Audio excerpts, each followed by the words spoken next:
Histoire vraie et vraies histoires. On est dans le podcast La vie secrète des plantes et aujourd'hui, je te propose un épisode un peu spécial. Je vais pas te parler d'une plante en particulier, comme les dernières fois, mais d'une femme. Une femme extraordinaire qui utilise sa connaissance en botanique pour résoudre des crimes.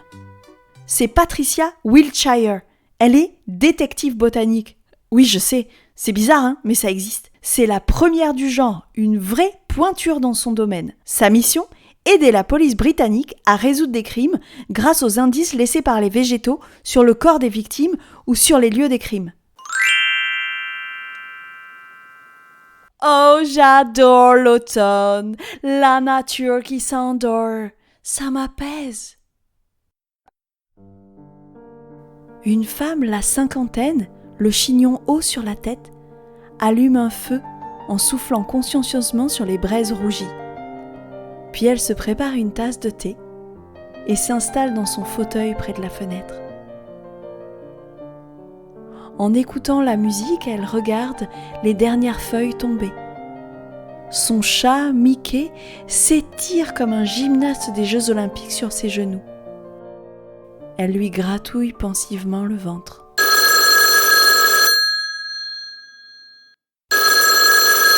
Oh dear Lord, cette sonnerie horrible va me créer un infarctus. Hello, Officer Trevor Eubanks.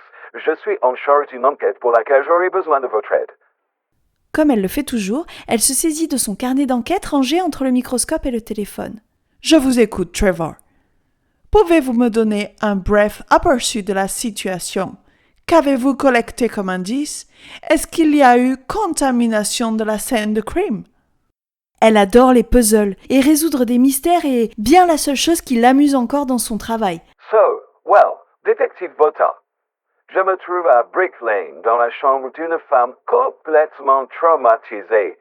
J'ai pris sa déposition et je vous laisse l'écouter. Je me suis réveillée en sursaut à cause d'un bruit dans la chambre. Des gémissements, des râles de douleur, puis un gros choc comme un gros sac de pommes de terre qu'on aurait laissé tomber au sol. Tremblante, j'ai allumé la lumière et j'ai vu mon mari étalé sur la moquette, couvert de sang, les yeux révulsés. J'ai tout de suite appelé les secours et la police.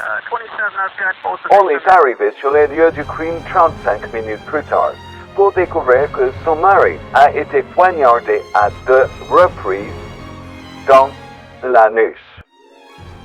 45 cm de profondeur. Le plus étrange, c'est qu'il avait encore son pantalon. Oh dear Lord!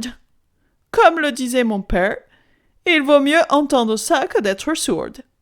Le temps de reprendre ses esprits et de calmer sa révolution intestinale, en bonne professionnelle, elle tente d'imaginer un scénario plausible. Depuis qu'elle côtoie la police, elle a découvert à quel point certains êtres humains pouvaient être tordus, mais alors là, ça dépasse son imaginaire. Quel drôle d'endroit quand même pour planter un couteau. Et puis, faut savoir viser juste. Heureusement, ne vous inquiétez pas, il a été rapidement transféré à l'hôpital et devrait pouvoir guérir. Patricia, je vous appelle vous parce que le médecin qui a effectué les prélèvements a trouvé du pollen dans la blessure. Pour l'instant, on est complètement dans le potage. On n'a aucune piste et la victime ne se rappelle de rien. Il faut dire, il avait pas mal bu. Il était complètement bourré au moment du crime. Alors qu'elle est en train de se demander comment diable elle va pouvoir se rendre utile dans cette enquête, l'inspecteur ajoute. Le truc étonnant, c'est qu'on a retrouvé son smartphone et sa ceinture dans la serre au fond du jardin. Dear Lord, il faut vraiment être complètement nuts pour poignarder un homme dans cette zone insolite, puis le rhabiller et aller déposer son smartphone et sa ceinture dans la serre. Quel mystère! La curiosité piquée au vif, Patricia accepte d'analyser l'échantillon de pollen découvert dans le corps.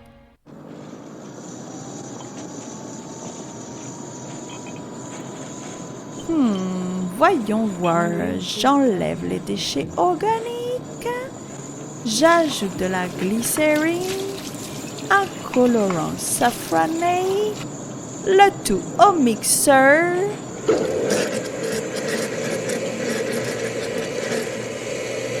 Oh non! Le liquide devient rose pâle. Oh, ce qui veut dire que l'échantillon n'est pas suffisamment important pour dissoler quoi que ce soit.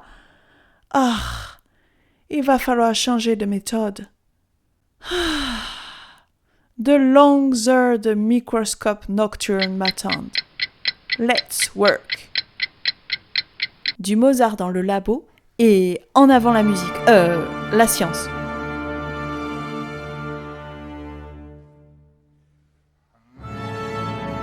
Après des heures, l'œil vissé au microscope, elle trouve enfin un indice. Il y a du pollen de houx. Alors, pourquoi c'est intéressant ? C'est que, vu la taille des fleurs de houx, minuscules, c'est pas du pollen qui se balade facilement dans les airs même quand il y a du vent. Et en plus, elle a trouvé des traces de pollen de graminées, de pin, de saule, de prunier, de prime-vert, de rose, de pissenlit, de chou, de chêne. Oh, dear Lord, c'est un vrai jardin botanique là-dedans. Il n'y a que deux possibilités. Soit le crime a eu lieu à la lisière d'une forêt, ou alors dans un jardin bordé d'arbres.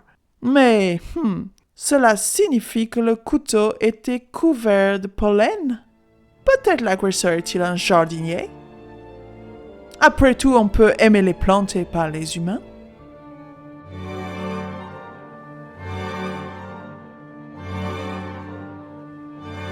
Mais revenons aux indices. Primo, la victime, était dans son jardin. Deuxio, du pollen s'est logé dans ses entrailles.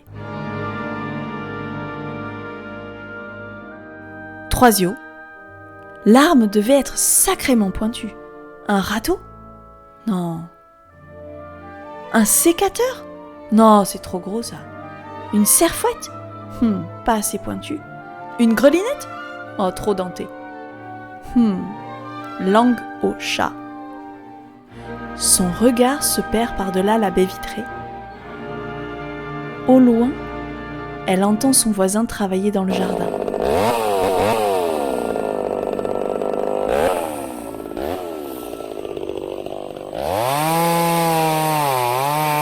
Ce bruit lancinant, infernal, le râle de cette machine surpuissante qui déchiquette violemment ces pauvres arbres sans défense.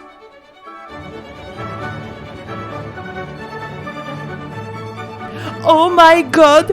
Eureka! Eureka! Patricia se précipite dans le jardin de son voisin, s'approche d'un buisson qui vient d'être taillé et découvre les méchantes piques des branches fraîchement coupées. Elles sont pointues comme des poignards.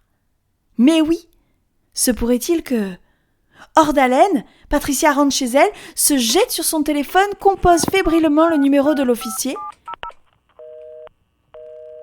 Boubank speaking. Officer, y a-t-il du hou taillé dans le jardin de la victime? Vous savez reconnaître le hou? C'est un buisson aux feuilles vertes luisantes et très piquantes. Enfin, Patricia, un enfant de 4 ans sait reconnaître cet arbuste. Pour qui me prenez-vous? Quand la réponse revient positive, notre détective botanique est en mesure de valider son hypothèse. L'homme, ivre-mort, a enlevé son pantalon afin de déposer son offrande nauséabonde à la terre et s'est embroché sur une branche de houx fraîchement taillée. Anesthésié par l'alcool, il a trouvé la force de remettre son pantalon et de rentrer dans sa chambre avant de s'écrouler. What a story, hein? Un sourire satisfait aux lèvres, Patricia se prépare une cup of tea avant de s'asseoir dans son rocking chair. Elle gratouille le ventre de Mickey. Elle a hâte de découvrir sa prochaine enquête. Je vous remercie pour votre écoute. Je suis Sharan. Pour écrire cet épisode, je me suis appuyée sur les livres écrits par Patricia Wiltshire elle-même. Trace en français et un autre, The Natural History of Crime, pour lequel vous aurez besoin de lire l'anglais si vous voulez en savoir plus. Pour découvrir le monde merveilleux et insolite du végétal, retrouvez-moi sur les réseaux sociaux, sur mon site dame-nature.org ou au détour d'un chemin, je vous raconterai des histoires. À bientôt!